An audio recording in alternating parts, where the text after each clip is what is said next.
Hey folks, back again. I'm here to talk to you about 2012. Really, I'm going to say this is really about just prepping. But because of 2012, I guess prepping has come up in everyone's mind. Everyone knows 2012. Everyone's speculating the end of the world, all these other different things that are going to happen. Okay, as far as that goes, do I believe the world's going to end in 2012? No, I don't. Let's see. Do I really believe in 2012 the world's going to come to an end? Yes, I do. Okay, with that being said, let me explain. I don't believe that something's going to hit the earth or something's going to happen that's just going to wipe out civilization completely. Now, what I do believe is what I see every day. Okay, I see the economy going bad. I see the weather changing. Okay, I mean, it's something that we can physically see happening.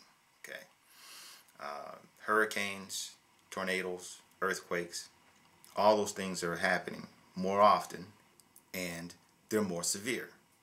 They're causing more damage. If we look at what happened, and everyone goes back to Katrina, where the government actually dropped the ball. They had a lot of problems down there, and that was only a couple of states that were affected. Now, can you imagine that, 15 times greater? Say it happened to 15 or 20 states. Could the government handle it? Would they handle it? How would they handle it? Okay. In Katrina, other states were able to send aid in forms of resources, water, food, medical supplies, manpower, things like that down there to help. But who's going to help if everyone needs help? Okay. So our resources are really going to be stretched real thin, if even non-existent. Okay. Because if certain things happen that you've seen on YouTube and other places, there are parts of the U.S. that may actually be cut off from other parts of the U.S. Okay, our roads will be destroyed, our infrastructure will be destroyed, and there's going to be a lot of problems. So I do believe something is going to happen along the lines of weather and things like that. So with that being said, I believe everyone should be prepared for something. How prepared you should be, that's up to you. Okay, it depends on what you think and what you believe, and how prepared you want to be. Okay, but you have to remember one thing: no matter how prepared you are, someone in your family may not be prepared. Okay, so you may have to provide assistance to them. Okay, so if you have supplies put away enough for your family, 4 or 5 people, whatever it may be, for a week, if you share that, it's going to cut it in half, depending on how many people you help. Okay, so that month's supply can be cut down to 2 weeks, 1 week. Okay, so you may want to think about those things too. Are you going to be able to help everyone? Probably not. Okay, if you have 6 months worth of supplies put away, and you start helping everyone, now you've only got a week's supply, or who knows, So can you help everyone? Absolutely not. Should you help everyone? It's up to you. Okay, you have to make that own decision. Okay, also, who do you want to know that you're prepared? Okay, if things got that bad and there were no supplies at the grocery stores, and your neighbors knew you were really prepared and had all this extra food and things like that, they may think it's easier to come knocking on your door and possibly try to take it, if you won't give it to them willingly, than it is to try to go fend for themselves someplace else. Okay, so that could be a real issue. Okay, and then again, are you going to let your neighbor's kids starve? I don't know. But how much help can you give? How much help will you give? That's something you're going to have to decide. You're going to have to make these decisions. Okay.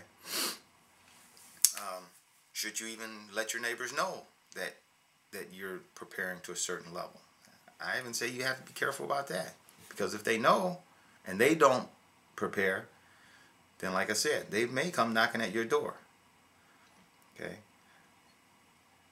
At least they're going to probably look at you a little strange. If they don't buy into all of this, then you're going to be known as that, eccentric, crazy guy down the block there, because I live in the city, that, thinks the world's going to come to an end and they've got all this stuff, okay? So you're going to be known as the crazy guy, all right? If something does happen, are you going to be known as the crazy guy then? Or are you going to be known as the wise guy, the smart, prepared guy? Okay? There's always two sides of the coin. Okay? If nothing happens, you may be finger pointed at and things like that, but something does happen, okay, you're the one that's going to be prepared and ready. So that's something you have to decide what you want to do. Okay? Who you want to let know that you're prepared. All right? Besides rations, weapons, okay, training and knowledge, okay, here in the city, we don't have any little streams running behind our homes, so we don't really have a ready and available water supply. You hear people talk about swimming pools and things like that, but how long is that going to last? Okay, how long is that going to last? So maybe you might want to identify some places you might be able to go to have a water supply.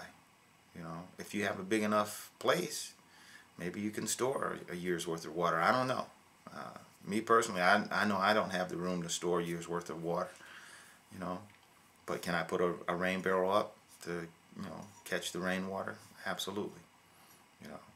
But living in the city is a little bit different than in the country.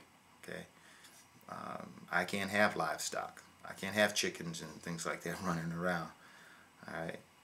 So living in the city, we have to do things a little bit different. We have to either have a place identified where we can go if things got that bad, or we got to just stay and bunker in our own place and try to wait for the federal government to come in and give us some type of assistance. But they say 72 hours, but me being in the military and knowing that they can't do anything in 72 hours, okay, except maybe the RDF, but the federal government itself, 72 hours, I'm not buying that at all.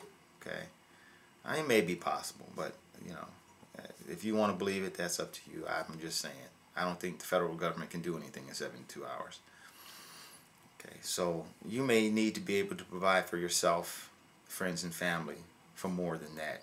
A week, 2 weeks, 3 weeks, a month, 6 months, whatever. That's up to you. You have to make that decision on your economic, situation. Having a year's supply of food and things like that, that's expensive. Especially the way the economy is today. So that's another thing. Okay, you have to look at that also. Can you afford to do something like that? Or maybe you should say, can you afford not to do something like that? Okay. So like I said, once again, it's up to you how prepared you want to be. I believe everyone should be prepared to some extent, but how prepared, that's up to you. You have to make that decision on your own. So with that being said, folks, have a wonderful day and just think about what's been said. All right, take care.